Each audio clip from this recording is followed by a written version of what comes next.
muna hizba mun kira wani babban security ya zo ya ba mu shawarwari sai ya ce laifin da ya fi kowanne wahalar yaƙa a duniya shine laifin da yake da alaka da kwaya ko yake da alaka da makami.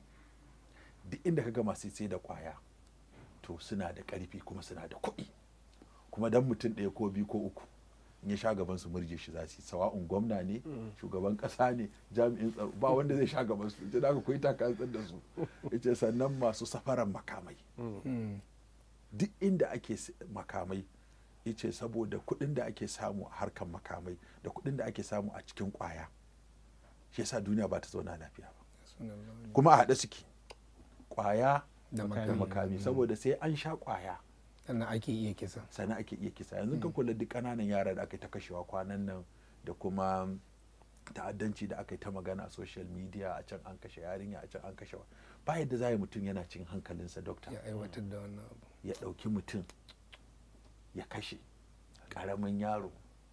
wa izal mau'udatu su'ilat bi ayi zambin qutilat, in ba alaka da shaye-shaye da kwaya ba.